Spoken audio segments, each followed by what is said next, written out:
안녕하세요. 어둠의 숨결에 오신 것을 환영합니다. 오늘은 여러분과 함께 들려드릴 이야기 속으로 깊이 빠져들어갈 것입니다. 이 이야기를 듣고 나면 과연 우리가 살아가는 이 세상이 정말 안전한 곳인지 다시 한번 생각하게 될 것입니다. 왜 오래된 집들이 유령들의 은신처가 될까요? 밤중에 들려오는 기묘한 소리, 그것은 바람 소리일까요? 아니면 어딘가에서 모험가가 우리를 지켜보고 있는 걸까요? 오늘 들려드릴 이야기는 바로 그런 의문들을 풀어줄 것입니다. 당신도 순번쯤 밤의 어두운 곳에서 누군가 나를 보고 있는 것 같은 느낌을 받아본 적이 있나요? 준비가 되셨다면 이제 불끔찍한 이야기가 시작됩니다. 나도 평소처럼 술을 몰래 가져와서 추락을 하고 있었습니다. 그러던 중 목과생 형이 무서운 이야기나 해보자고 해서 하나 둘씩 꺼내기 시작했죠. 동길엔 자기가 살던 동네에서 쓰던 귀신 부르는 방법이 있다면서 이야기를 해줬습니다. 방법은 매우 간단했죠. 방에 모든 문을 두고 유독 춥거나 음산한 쪽에 시선을 두고 나서 매일같이 인사를 한다. 지금 생각하면 참 말도 안 되는 이야기 같지만 술을 많이 마셔서 그런지 이성적인 판단도 없거니와 기숙사 건물에 낡아서 곧 밑쪽 외tum이 엄청 심해서 조건에 맞았던 것입니다. 보보로 불을 끄고 문을 향해서 말을 걸었습니다. 공공의 불러요! 당연히 대단히 있을 리가 없었습니다. 미신 같은 이상한 이야기였습니까? 그리곤 다시 문을 켜고 소리가 나 기웃으며 다시 술을 마셨습니다. 그 다음날 밤 독거승 형은 내일가 찾아보면 나온다고 했으니 한번 나올 때까지 해보자 하며 매일 밤마다 불을 보고 자기 전에 단문에 이사하는 것을 습관처럼 하더군요.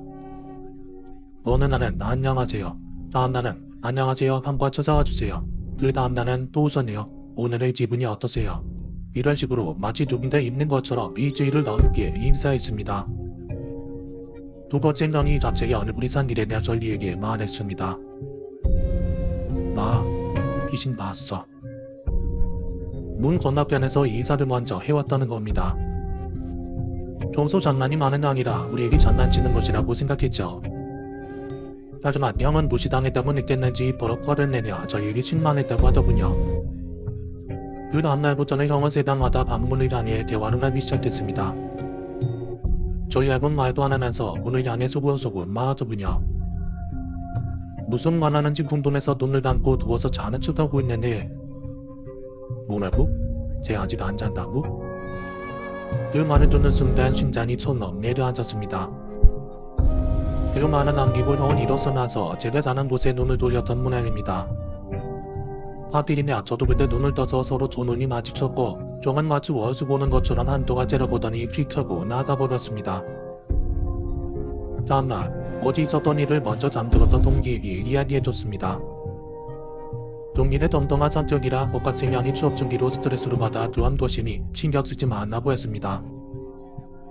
하지만 작은 말이 있는 사람이 기이한 행동을 보이는데 어찌 신경 쓰지 않을 수 있습니까? 정말 스트레스 때문에 겉것이 보이고 소리가 들리는 것인지 아니면 오기로 저희를 속이려고 장난을 치는 건지 점점 알 수가 없었습니다. 그날 밤은 저와 동기도 자지 않고 형이 문을 향해 말할 때까지 기다렸습니다. 새벽이 되자 형은 어제와 같이 문을 향해 신나게 대화하기 시작했습니다.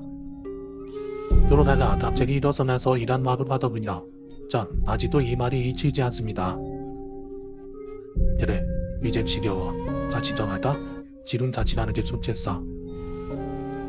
이 말을 하고는 문을 열고 어디론가 가버렸고 저희는 일단 기다려보기로 했습니다. 하지만 1시간이 지나도 너 돌아오지 않았고 핸드폰도 계속 받지 않았습니다. 그때서야 신경성을 째놨고 나가서 여기저기 찾기 시작했죠. 기숙사 여기저기를 찾다가 결국 포기하고 경비 아저씨에게 이야기를 했습니다. 아저씨는 신드롬한 표정으로 스트레스 때문에 잠깐 나갔다 온 곳일 수 있으니 아침까지 기다려보라고 하더군요. 하지만 저는 아침까지 돌아오지 않았습니다. 하루 종일 연락이 없었습니다.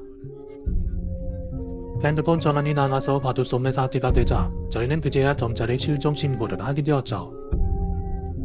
그리고 며칠 뒤 옥상에서 형이 발견되었습니다. 형은 송로도 철로로 스스로 목숨을 끊었더군요.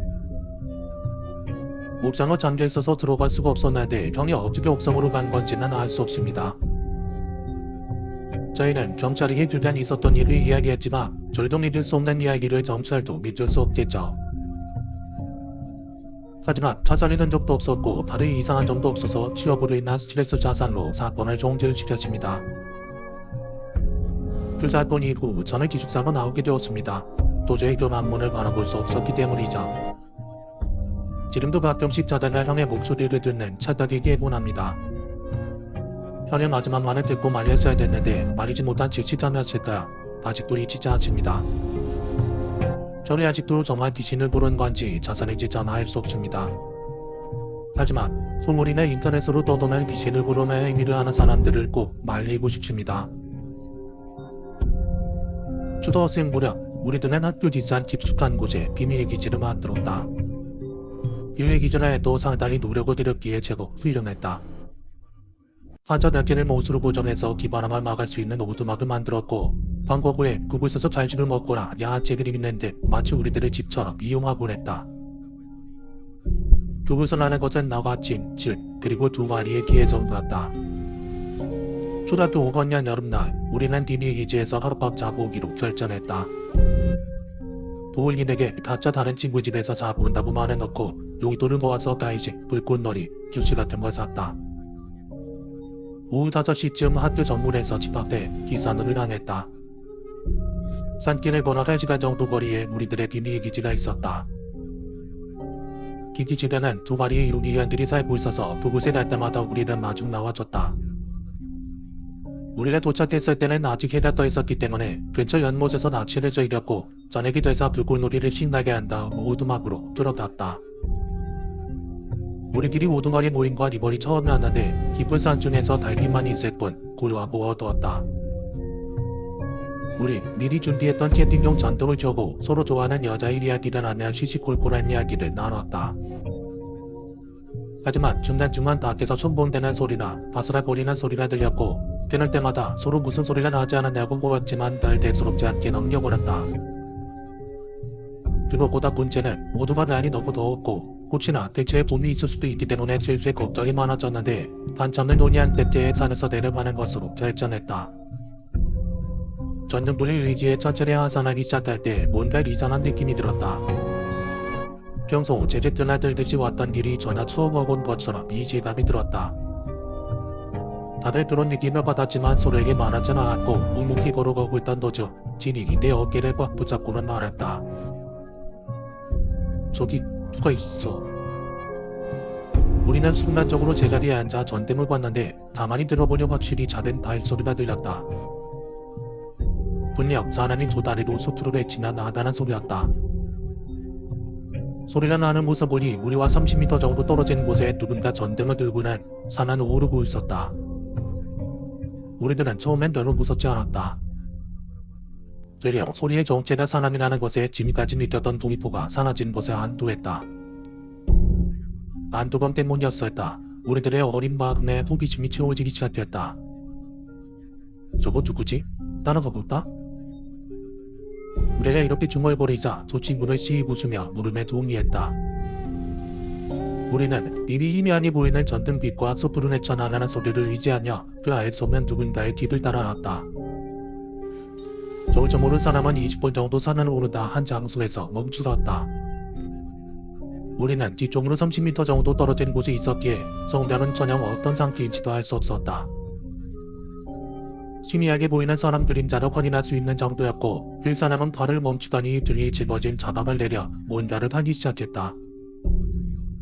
대체 뭐로 이 시간에 혼자 이곳에 왔을까 고민하고 있던 찰나 질이 조금 더 가까이 가고자는 의견을 냈고 우린 최대한 소리를 지르고 천천히 다가갔다. 우리 실실 웃으며 누군지 모를 저 사람을 어떻게 보여줄까 고민하고 있었다. 그때 쾅하는 대변이 들리며 날카로운 소리가 산에 울려 퍼졌다. 다시 한번 그 소리가 들렸을 때 진과 저를 쳐다보니 손가락으로 저쪽을 가리키며 저 사람이 뭘 다 하고 있으나 알려줬다. 그 사람은 분명 뭔가는 나무에 내려치고 있었고 제대로 보이진 않았지만 확실한과 TV에서나 볼 법한 저주의식 같은 걸 하고 있었다. 갑자기 무서워진 나는 도망치자고 속삭였지만 진은 분명 저 사람 여자 같다고 조금 더 가까이 가서 보자고 말했다. 내 대답도 듣지 않고 진과 준을 자철이 앞으로 다가갔고 겁쟁이 취급받는 곳이 두려웠던 나는 마지못해 두 사람을 쫓아간다. 이래 불격을 없는 것 같은 소리가 들렸고 그 여자에게서 10m 정도 채 떨어지지 않는 곳까지 도착해 몸을 숨졌다. 여자는 어깨에 고리 정도의 머리카락을 지녔고 마른 치엔이었으며 발 밑에는 대나무나 전등 같은 걸 두고 서진 같은 걸 나무에 걸어 못을 박고 있었다. 이미 못은 6, 7개 정도가 박혀 있었는데 그때 우리 바로 뒤에서 개짖는 소리가 들렸다. 거리에는 우리로 마주 나왔던 일기관들이 있었고 놀란 우리가 소리를 내자 못을 박고 있던 여자가 이상한 괴석을 지르며 우리에게 달려오기 시작했다.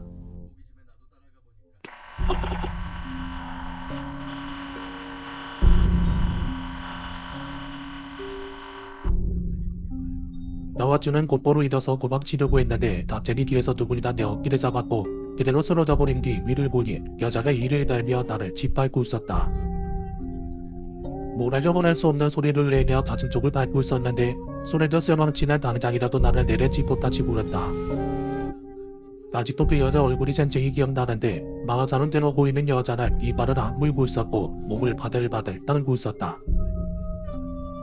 여자가 내 얼굴을 확인하려는데 천천히 고개를 숙인 순간 걔들이 여자에게 들이대려 내 가슴을 밟고 있던 다리가 떨어졌다. 그 사이 자빨리 일어서 달리기 시작했고 저 멀리서 나를 기다리던 진과 준을 보고 더욱 세게 달렸다. 뒤에서는 전타자 소리가 들렸고 뒤를 돌아볼 새 없이 무작정 앞만 보고 뛰어내려갔다. 우리 셋이 산을 내려왔을 때는 벌써 12시가 지나 있었다. 발소리 느리지 않았지만 여자가 쫓아올 수 있다고 생각해서 지네 집까지 달려서 도망쳤다. 지네 집에 도착하자 나는 울컥하고 웃음을 터뜨렸다. 들도에 긴장감에서 뛰어났기 때문이었다. 나와 달리 준은 너무멍하고 울었다. 자신이 누구세 달지 말자는 나의 제안에 저는 우이며 강아지들이 당한 게 아니냐며 다시 가봐야 될 것 같다고 말하며 통곡했다. 준의 말에 따르면 개들이 여자에게 덤벼드는 순간 내가 살았지만 대신 쇠망치에 맞는 걸 봤다는 것이었다. 결국 우리는 낮이 밝으면 다시 한 번 더 산에 오르기를 했지만 흥분해서인지 새벽까지 잠을 이루지 못했다. 손장 때문에 피로가 제대로 풀리지 않았지만 날이 밝자 데이터 산업을 향했다. 우리는 그 중요한 여자에 대한 대책으로 비비타 총과 야구 배트를 준비했다. 혹시나 그 여자가 있을지도 모른다는 생각에 평소와는 다른 루트로 산을 올랐고 어제 그 장소에 도착하자 배트를 든 손에 시대땀이 가득 차기 시작했다. 먼저 여자가 모습하고 있던 나무를 살폈는데 나무에는 3-4살 정도의 꼬마의 사진에 무수한 못이 박혀 있었다.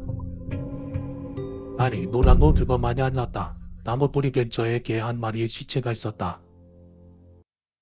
혀를 길게 늘어뜨리고 온몸이 피투성이가 된 개는 이마에 못이 하나 박힌 채 누워있었다. 우리는 소리조차 낼 수 없었고 달장이라도 내려가고 싶었지만 나는 한 마리가 산에 있을지 모른다는 생각에 비밀 기지를 향했다. 그리고 멀리서 비밀 기지가 보이는 순간 줄이 발걸음을 멈추며 중얼거렸다. 뭐야 저거? 뭔가 기지의 모습이 미화감이 들었는데 바닥에서 보니 지붕에 뭔가 붙어있는 게 보였다. 그리고 준이 기지에 두고 왔던 가방이라는 걸 알 수 있었는데 가방과 함께 지붕 전체에 못이 떼곡히 박혀 있었다. 다들 비비탄 춤을 장전하고 기지문을 열었을 때 제자리에 주저앉을 수밖에 없었다. 기지 안에는 또 다른 강아지 시체가 거들 부러져 있었다.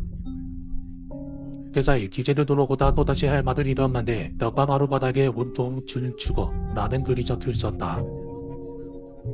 준은 아무 소리도 못하고 붙어있었고 가방에 적혀있던 준의 이름을 그 여자가 알았다는 사실을 알아챘다.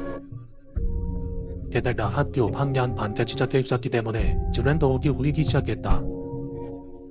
우리 경찰에게 이 일을 말하라고 했지만 우리가 보고 있는 게 거짓말을 하고 산에 오른 곳이 보이게 두려워 일단은 집으로 돌아가기로 했다. 산에 내려가는 내내 중요한 여자가 우리를 보고 있을까 심장이 뛰기 시작했다. 다행히도 집에 잘 도착했고 각자의 집으로 돌아간 뒤 우리는 여름방학 내내 만나지 않았다. 하지만 새로운 학기가 시작되고 학교에서 준의 모습을 본 수 없었다.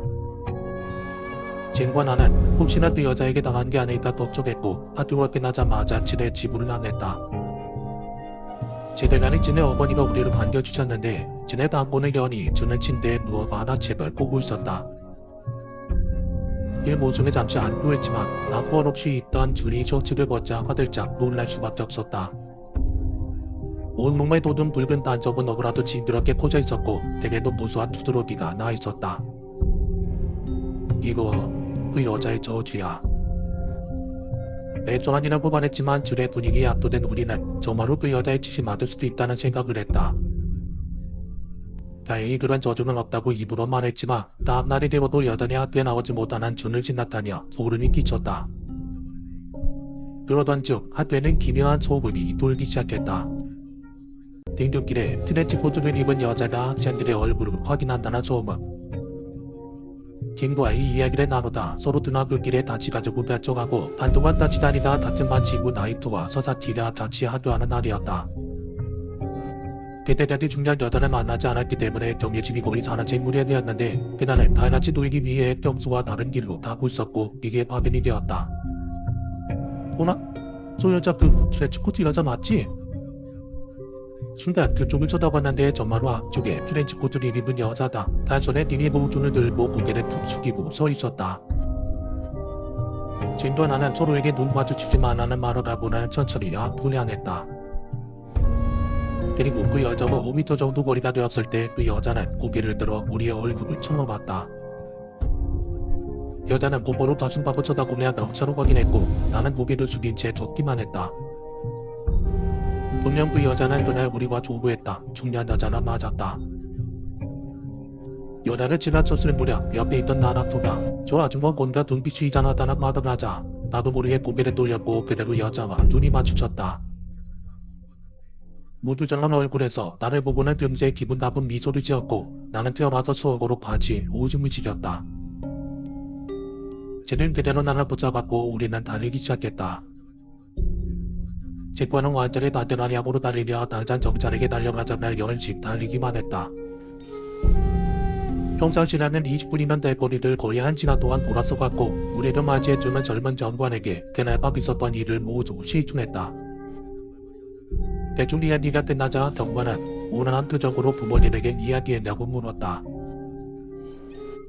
아직 안 하지 못했다고 말하니 집 전화번호를 물어봤고 당장 우리가 주택 생겼다고 말하니 우진여 부모님과 상의해야 한다고 말할 뿐이었다. 여자 입장에서는 당연히 부모님에게 말하는 게 맞지만 우리들에게 있어 당장 정자리 일일이 가지 않았고 이 일을 해결해주지 못할 것만 같았다. 아무리 말은 해도 우리의 말은 잊지 않았으며 당장 중요한 여자가 쫓아올 거라는 생각에 일단은 무작정 파출소 밖으로 나왔다. 알지만 해도 부모님은 우리로 혼내는 선언을 뿐 이 일을 해결할 수 없다고 생각했고 비장의 떨이었던 저자마저 우리로 원하는 대로 뭉지려지지 않았다. 분명 그 여자가 우리를 찾아다니는데 성공하는 건 시간 문제였다. 가는 수 없이 각자의 집을 향했고 서로를 안심시키며 밝은 표정으로 손까지 흔들며 헤어졌다. 우리 집에 갔다 오었을 때 골목 사이로 발소리가 울려 퍼졌다. 처음에는 내 발소리임을 인지했지만 어느새 다른 발소리가 겹쳐서 들리기 시작했다. 분명 누군가 나를 따라오고 있었다. 터질 듯한 심장을 멈춰지며 뒤를 돌아봤지만 아무도 없었고 걷다가 다시 문이 돌아봤지만 여전히 골목에는 나 혼자뿐이었다. 이미 나는 어두워졌기 때문에 확실히 보이질 않았지만 나는 걸어올 때 봤던 오토바이가 쓰러져 있는 게 보였다.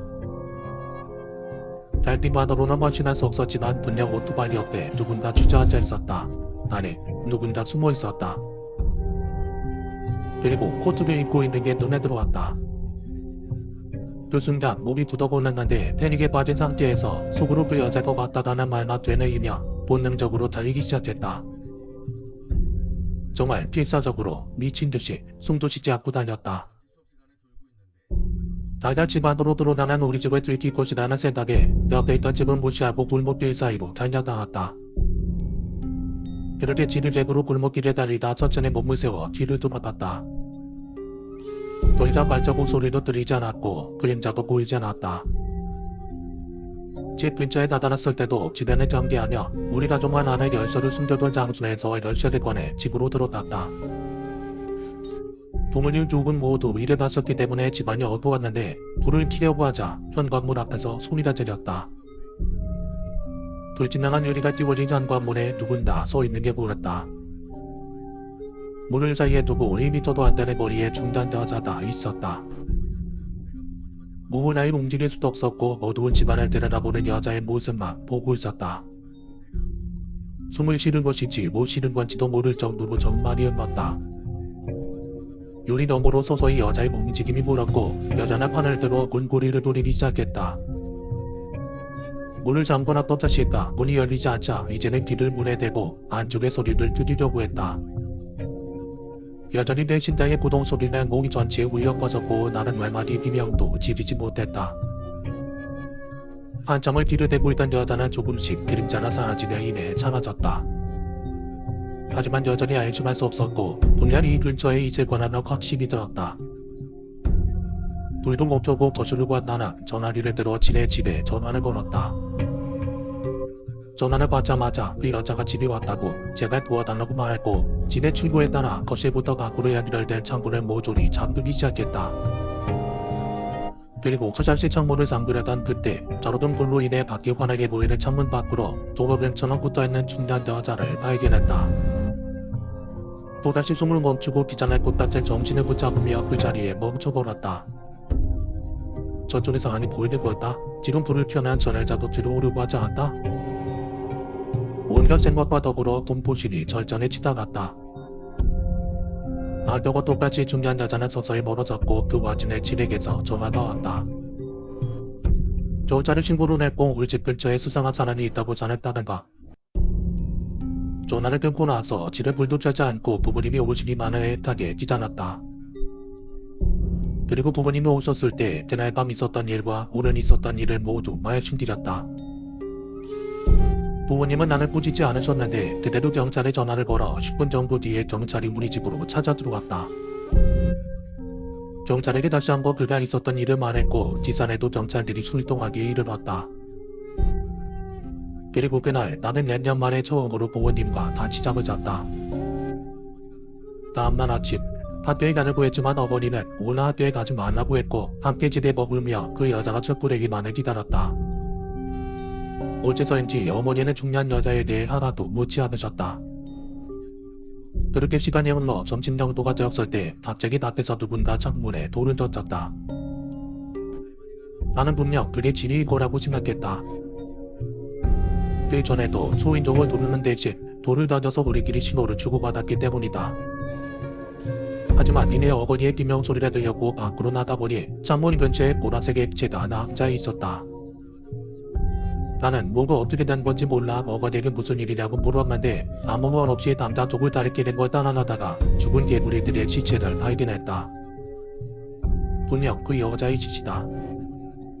멍하니 떤 어머니는 거실로 들어가 경찰에 연락했고 잠시 뒤 도착한 경찰들에게 그 여자의 이상차기를 말씀하셨다. 코트를 입고 있고 40대 정도로 보이는 여자. 어머니도 눈만 썼는지 파랗게 칠린 얼굴을 앞보면 경찰들에게 애원했다. 그렇게 경찰들은 걱정하지 말라고 하고는 돌아가고 그날 저녁 식사까지도 우린 아무 말도 하지 않았다. 그날도 역시 부모님과 함께 잠을 잤는데 갑자기 현관 밖에서 남자 목소리와 함께 기괴한 그래석이 울려 퍼졌다.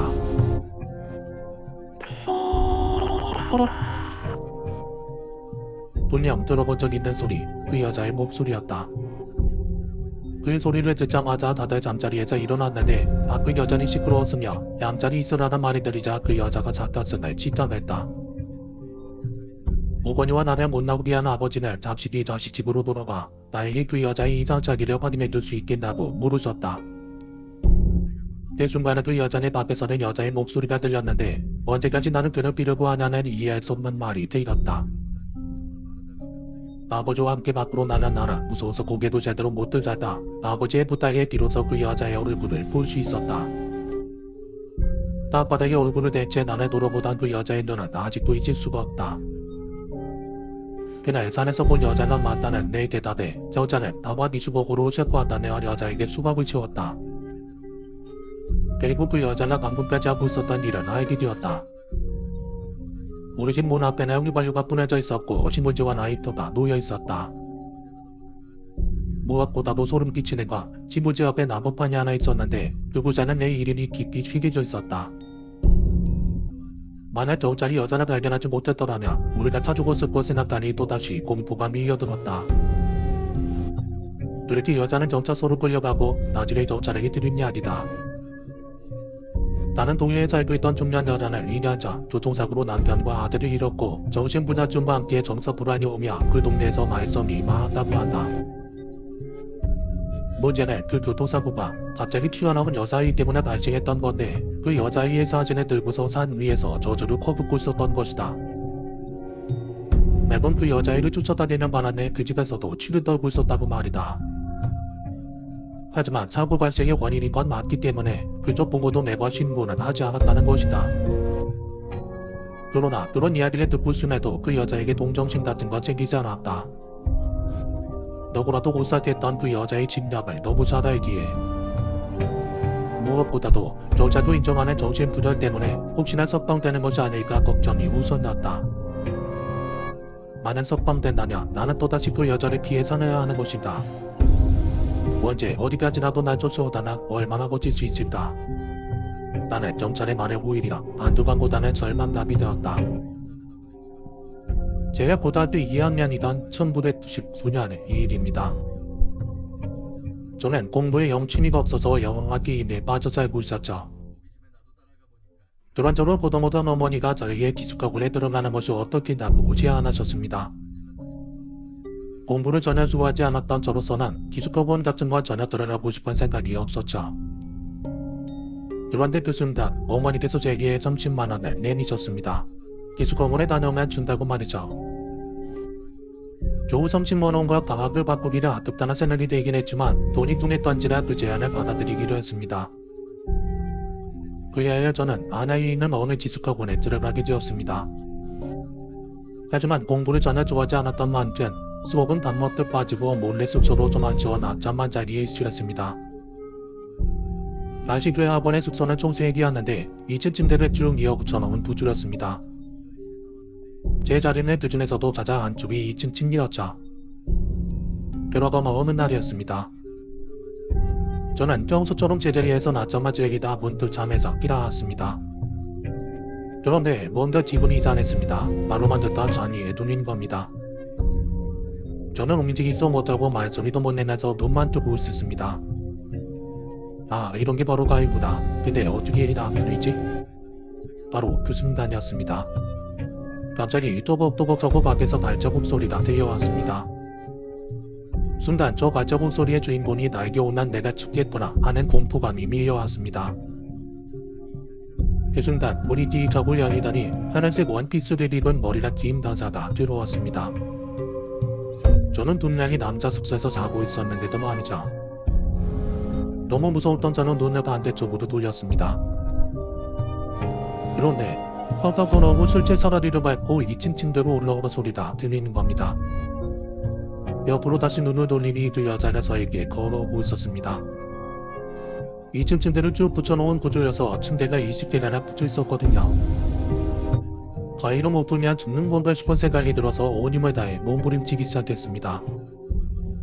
다행히 얼마 지나자 다리가 풀린 나서 여자도 사라졌죠. 식은땀이 뒤우듯 흐르고 무서워서 거기에서는 도저히 잠을 잘 수가 없었습니다. 그래서 저는 아무래 이야기를 해서 숙소로 옮겼습니다. 침대도 2층은 무서워서 1층으로 바꿨고요. 결국 얼마 뒤 팔고에서 모의고사를 보는 날이었습니다. 하지만 그날 저는 몸이 너무 안 좋아서 숙소에 나가서 잠을 자고 있었습니다. 그리고 또 자다가 문득 눈을 떴는데 지난번 겪었던 그 공포감이 다시금 몰려오는 겁니다. 전화하고 눈을 떠보니 저 끝에서 그 여자가 침대 위로 슬슬 뛰어오고 있었습니다. 그리고 또 지난번과 똑같은 여자가 말이죠. 정말 무서워서 죽을 것 같았습니다. 지난번처럼 공부림을 쳐봤지만 이번에는 자리가 쉽게 풀리지도 않았죠. 아, 이제 정말 끝이구나. 하고 자고 잘게 무렵 타고에서 알게 된 친구가 방 안으로 들어왔습니다. 제 눈에는 그 여자는 여전히 보였지만 그 친구 눈에는 보이지 않는데 그냥 저에게 쭉 걸어오고 있었죠. 그리고 그 여자는 저에게 도착할 무렵 친구가 신음소리를 내고 있는 제가 걱정된 것인지 저를 뛰어갔습니다. 순간 저리가 풀렸는데 그 친구는 얼마나 고맙던지. 야, 많이 아프냐? 땀을 왜 이렇게 많이 흘려? 약은 먹었어? 친구의 질문에 저는 그냥 스트레스 많이 받았나봐. 자꾸 자리에 눌리네. 그런데 그 친구가 너 혹시 머리 길고 하늘색 원피스 입은 여자애가 너한테 다가오지 않냐? 라고 묻는 겁니다. 순간 온몸에 소름이 쫙 돋았습니다. 한편으로는 어떻게 알았는지 궁금하기도 했고요. 친구 일이 어떻게 알았냐고 물었습니다. 그런데 알고 보니 학원에서 장애 눈이는 사람이 적도 많이 안 났던 겁니다. 다른 아이들도 자리에 자주 물렸는데 언제나 그 여자는 나왔다고 합니다. 자석을 한 여자애라는 소문이 받아있지만 그 여자의 정체가 무엇인지 왜 이 학원에서 나타난 것인지는 아무도 모르더군요. 그리고 그 다음날 밤 12시가 넘게 자율학습을 하고 자기 전에 친구들과 옥상에 올라가 담배를 피우고 있었습니다. 그 학원은 남자 숙소 건물과 여자 숙소 건물이 따로 있고 중간에 구름다리로 연결되어 있습니다. 남자 숙소 옥상에서는 여자 숙소 옥상이 버리고 있죠. 그런데 여자 숙소 옥상에서 웬 여자 한 명이 깔깔깔 웃으면서 뛰어다닐 겁니다. 속으로는 이 스트레스 때문에 미친 여자가 있구나 싶어서 친구들과 뛰게 되고 있는데 갑자기 보는 권한의 여자의 원피스가 폰너리면서 제 눈을 의심했습니다. 치마 밑에 가늘 있어야 될 다리가 없는 겁니다. 그래서 하고 소리를 쳤는데 옆에 친구도 똑같이 소리를 질렀죠. 서로 과단해서 물어보며 의아해하고 있는데 문득 제가 이상한 걸 하나 더 찾아냈습니다. 건물 옥선에는 전등 하나가 달려 있었는데 전등 안에서 빨빨거리며 뛰고 있는 여자에게 그림자가 없는 겁니다. 왜 그림자가 없지? 하고 제가 말한 순간 친구 하나가 미친듯이 비명을 지르며 계단을 뛰어내려가기 시작했습니다. 다들 연문동 오는 채 덩달아 뛰기 시작했는데 저는 5명 중 끝에서 두 번째로 뛰고 있었습니다. 그런데 뒤에서 발달거리면서 무언가가 쫓아오는 겁니다. 저는 뒤를 돌아볼 생각도 하지 못하고 무서워서 미친듯이 계단을 부르다시피 내려왔습니다. 저도 그렇게 무서웠는데 제 뒤에서 마지막으로 달리던 친구는 어떻게 했을까요? 결국 그 친구는 그날 학원을 그만두고 저 역시 길을 나가다 채우지 못하고 얼마 지나자 학원을 나왔습니다. 지루어서 보면 꿈의 내 이야기다 싶을 정도로 믿을 수 없는 이야기지만 저뿐만 아니라 당시 학원을 다니던 아이들도 많이 목격했던 일입니다. 이야기는 여기서 끝이 납니다. 보통 이런 이야기들은 학생들 사이에서 돌면서 별의별 괴담으로 전승됩니다. 그림이 모여서 만들어진 게 학들이다는데 이런 이야기는 그것보다는 좀 더 무섭니다. 별똥차를 덩으로 다니면 지숙하구나 볼 때가 있는데 가고 싶지 않잖아 거리낌이 들어서 그런지 요리 시간스럽게 보일 때도 있죠. 괜히 그런 생각으로 가보니 이야기가 더 무섭기도 하고요. 어렸을 때 고차는 걸 본 적이 있습니다. 저희 매나 집 옆에는 방앗간이 있었는데 그 집에는 아들이 셋이나 있었습니다. 그런데 그중 한 명이 둘이의 사고로 세상을 떠났다고 합니다. 그 방앗간 집과 매나 집은 친하게 지냈던 데다가 돌아가신 분 역시 어머니와 같은 동네에서 자라 안면이 있었던 때문인지 매나 집 식구들은 두 집안의 사고를 안타까워하며 도와드렸죠. 저나 동생은 그저 놀러가면 떡을 바리바리 싸드시기에 그저 좋아할 뿐이었지만요. 여러 사람들이 빈소리 남아 아들들이 장선에서 큰 덕저가 없다고 위로했지만 돌아가신 분이 사업을 잇겠다고 하던 일을 그만두고 내려오셨던 후성 깊은 분이라 방앗간집 할머니나 주위 분들의 상심은 매우 컸습니다. 그런데 그 식상을 치르고 얼마 뒤 부모님이 또 외갓집으로 가게 되었습니다. 저와 동생은 어렸기 때문에 같이 떠나갔죠. 아버지께서 일을 마치고 오신 후에 출발했기 때문에 외갓집에 도착했을 때는 이미 저녁 무렵이었습니다. 차에서 내리니 이미 굿판이 한 채였습니다. 외갓집에 큰형이나 누나들도 있었고 동생들도 멀리서 구경하기에 저도 거리 뛰어서 구경하기 시작했죠. 그곳에서 붓을 보는데 이상한 일이 일어났습니다.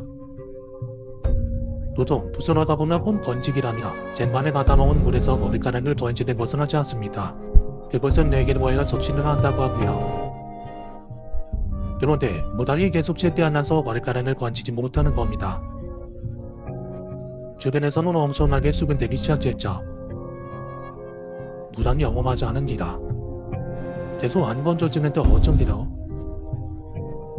그 무당무도 이를 안 물고 머리카락을 건져내려고 하는 듯 했지만 결국 머리카락은 건져지지 않았습니다. 무당무는 본인의 갸우뚱 거리며 이런 일을 처음이라고 말하셨죠. 그리고 난 첨호에 그 무당분이 부른 다른 무당으로 갔습니다. 그리고 나서도 꽤 오랜 시간을 허비했던 것으로 기억합니다. 시간은 어느새 한밤쯤이 다 되었고 마에서는 좀 낱낱은 집으로 돌아가고 자리에 나온 것은 친지와 이웃, 친구분들 정도였습니다. 저를 포함한 아이들은 어서 들어가 자라고 쫓겨왔고요.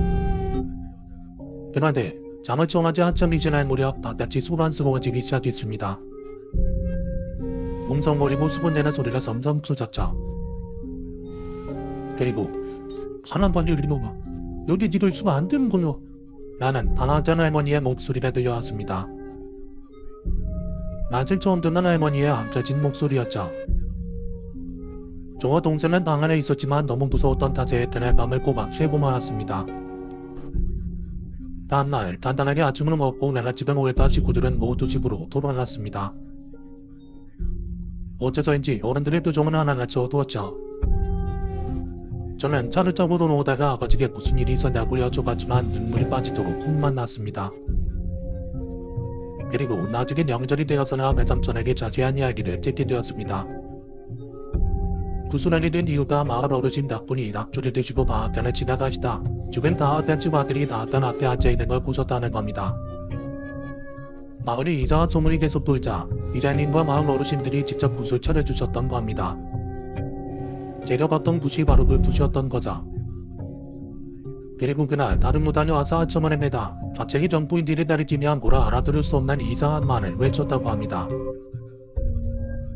그래서 다들 병풍총으로 바라봤는데 이후 마중인 몇몇 분이 병풍뒤 다학단 구석에서 울리면서 서있는 죽은 다학단집 아들을 봤다는 겁니다. 역시 그 모습을 보셨던 다학단집 할머니란 대성통곡을 하면서 이제 저 새끼로 가라며 아들에게 소리치셨던 거였죠. 그 이후의 이야기는 저도 듣지도 못해서 지금은 잘 모릅니다. 다행히 부설한 이후로는 그분하고 이란이 나타나지 않는다고 합니다. 과학단집은 그 후로도 재석산환이돼서 하시다가 지금은 돌아가신 그분의 동생이 물려받았다고 하는데 이사를 하나 바람에 명절 때가 아니라 자주 찾아가지는 못하고 있습니다. 그리고 지금도 그 과학관 한 구석에는 항상 물이 담겨있는 적시가 놓여있더군요. 모래도시 베네치아에서 5km가 안되는 거리에 있는 포베글리아 섬은 25,000톤 낭치탄 트리로 여의도의 35분의 1 정도로 크기가 굉장히 작습니다. 하지만 이곳의 현재까지도 귀신의 저주를 받은 섬이라고 불리고 있으며 정부에서도 일반인의 출입을 금지시킬 정도의 악명이 높은 섬이죠. 시간을 거슬러 9세기로 올라가면 이 당시부터 이곳에 사람이 살기 시작했습니다. 베네치아 북에서 14세기에 적의 침입을 막기 위해 이곳에 요새를 설치하기도 했죠. 하지만 1347년 유럽 전역에 흑사병이 유행하기 시작하면서 수많은 사람들의 목숨을 앗아가는 대재앙이 이곳에 불어닥칩니다. 다시 하루로 멀다고 사람들이 죽어나가는 바람에 이 섬의 감염자들을 따로 격리시키게 되는데요. 격리하다 사망한 시신들을 섬 한가운데 부덩이를 파서 그대로 묻어버리죠. 문제는 돌사병의 전염성이 워낙 강했던지라 약간의 증상만 보이더라도 불부덩이를 만들어 산채로 사람들을 묻어버렸고 그 숫자가 무려 16만 명을 넘게 됩니다.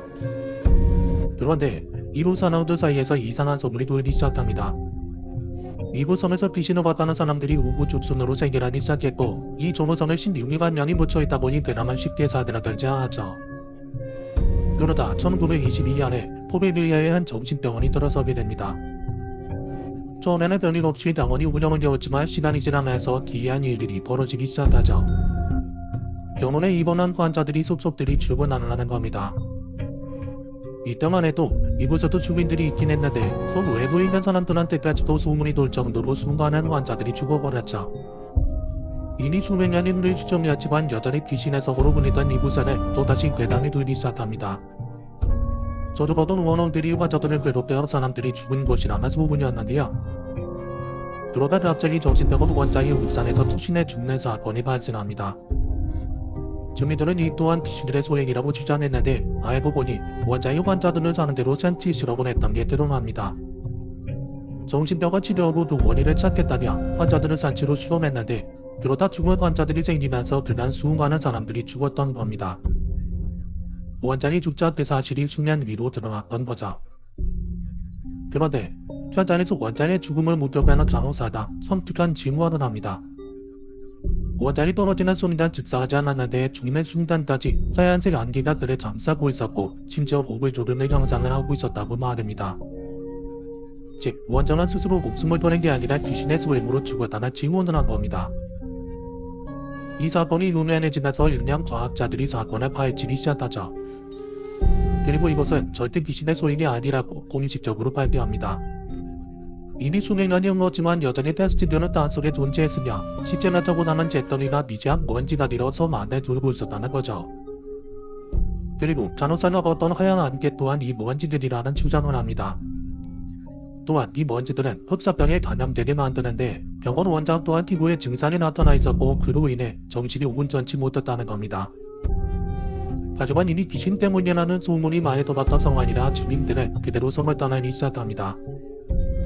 이 정도니 판단이 되지 못할 정도로 귀신과 관련된 괴담들이 많았기 때문인데요. 이렇게 사람에 살지 않는 저주받은 섬이 되었는데 어느 날 이 자리에 한 가족이 이곳 섬을 사겠다며 정부에게 허가 요청을 합니다. 허가라버가 포베빌리아로 산 가족들은 집을 짓고 이곳에 하루를 묵게 되죠. 그리고 그날 밤 딸이 다쳐서 20관을 이상 떼내는 일이 발생합니다.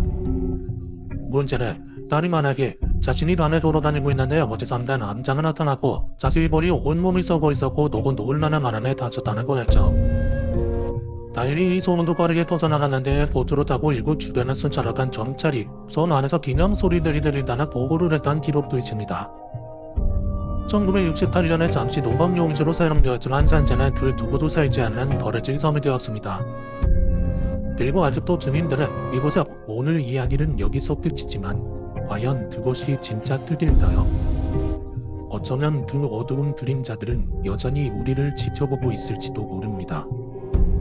만약 이 이야기가 여러분을 무섭게 했다면 좋아요 버튼을 눌러주시고 친구들과 공유를 주세요. 또 여러분이 겪은 이상한 경험이나 생각을 댓글로 남겨주세요. 그리고 어둠의 숨결 채널을 구독하셔서 앞으로 들려드릴 더 많은 끔찍한 이야기들을 놓치지 마세요. 오늘도 함께 해주셔서 감사합니다. 다음 어두운 이야기를 기대해주세요.